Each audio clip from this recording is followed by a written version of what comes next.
What's going on, guys? Welcome into the Broncos Breakdown. Before we get into today's show, help me out. If you haven't subscribed already, please go ahead and do so. I'm trying to get to 8,000 by the time the NFL draft starts. About 800 and a half to go, so hit that big red button if you want to be locked in for Broncos draft coverage, along with news and rumors all year long.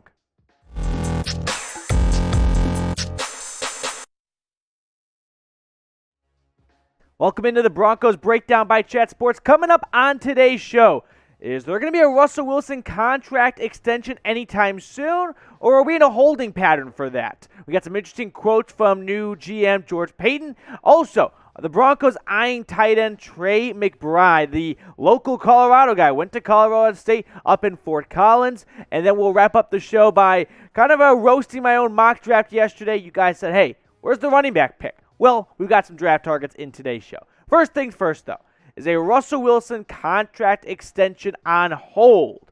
So I assumed this would happen relatively quickly after the trade, and I was wrong. Jeff Howe from The Athletic is down in Florida, I think, talking with some of the big wigs, put out an interesting piece saying the Broncos under second-year general manager George Paton and first-year head coach Nathaniel Hackett have been focusing on other areas of free agency in the upcoming draft. For Wilson, who organized a throwing session with his new teammates last week in California, he understands the Broncos brass intends to meet at the table in due order. So let's check out Russell Wilson's contract here, because the Seahawks gave him a nice 4-year big extension back in 2019, and time is just going to be time. And here we are with just 2 years left on his deal, 2022 and 2023. We know an extension's coming. We just don't know to what magnitude, because the NFL is always like, you know, what is it called when you get the baseball bat and you like go one after another, you know what I mean, to figure out who bats first and second? Well, that's how contract works in my mind. Everyone just wants to one-up another. So here's the highest paid quarterbacks right now. Rodgers with a huge $50 million bag from the Green Bay Packers. Watson gets all that guaranteed money from Cleveland. Patrick Mahomes in Kansas City. Josh Allen and Dak Prescott rounding it out there. Russell Wilson, not a part of the top 5. I'm guessing he would like to be a part of the top 5. So how much would you pay Wilson per year? You saw those figures over there. Are you going to give him $50 million? Like, you know, he's going to want big money, and he deserves it, right? I understand sometimes us as fans are like, dude, can't you take less so we can spend more on other players? You already make so much money. But then you got to remember, they worked really hard to get to where they are. They want to be paid for it. And I guess Tom Brady's just the outlier who likes to take $20 million deals so he can devote the rest of the money to his team so they can win more Super Bowls.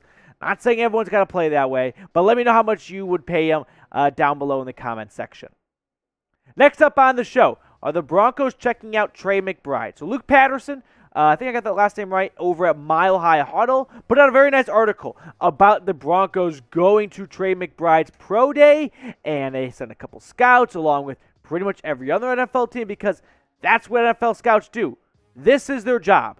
So even though I will read into it probably more than I should, don't look at teams sending scouts to players' pro days and think, are they checking them out? Yeah, they're doing their job. But with Noah Fant gone in that trade, could the Broncos try to replace him in the draft process? McBride is kind of regarded as the top tight end.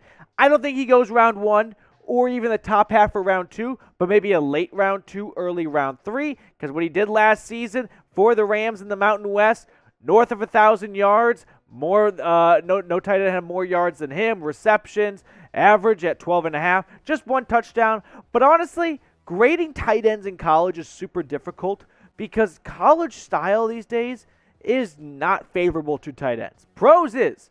College, you just see teams like to air it out deep or do a draw at the running back, right? They just don't have a huge playbook that includes the tight end package. But Trey McBride was asked by Luke Patterson at Mile High Huddle what it would be like to be, to see the Broncos at his pro day. And he said it was very cool being from Colorado and rooting for the Broncos your whole college career. Having those guys in here and being able to watch you compete was very special. I bet it was, right? The homegrown kid, seeing his local pro team come to watch him play would be pretty dope. So should the Broncos draft Trey McBride? I thought about doing pick a Colorado team, right? You're going to go with the Rams or you're going to go with the Buffs, right? Where you're the Rocky Mountain Challenge, Rocky Mountain Battle right there. But ultimately, let's focus on the Broncos. D for draft or P for pass.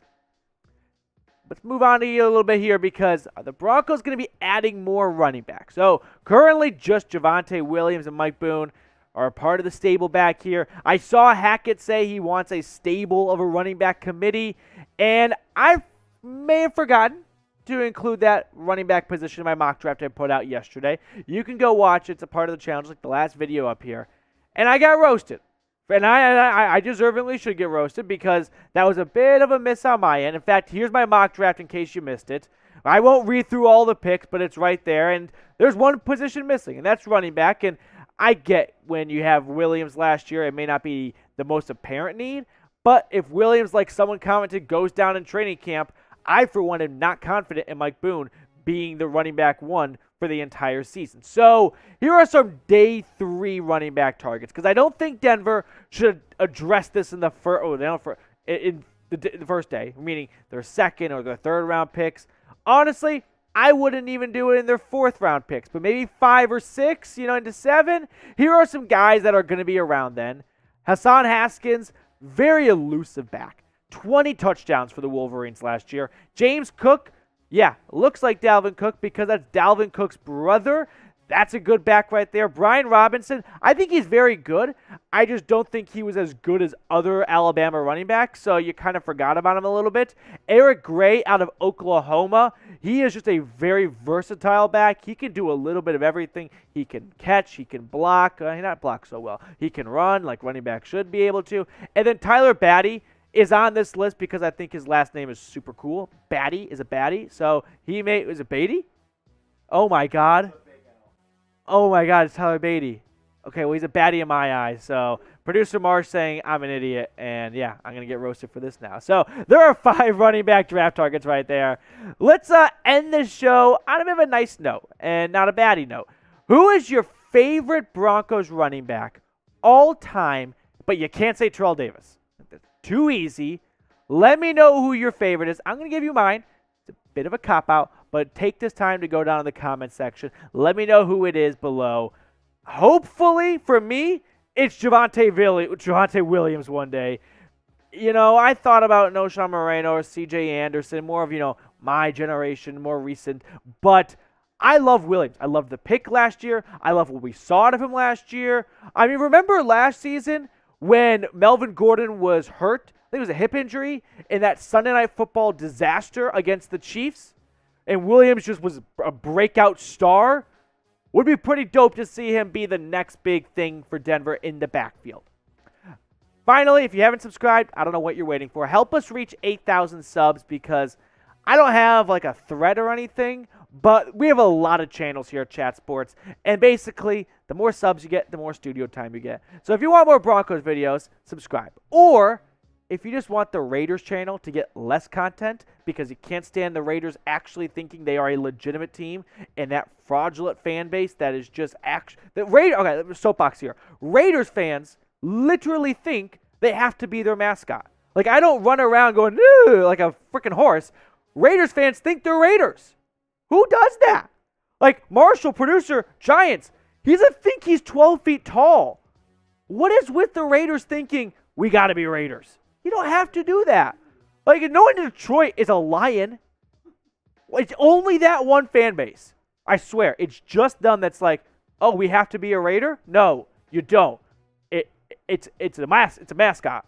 All right, that's the end of the video. We'll catch up with you guys later with the latest Broncos news and rumors.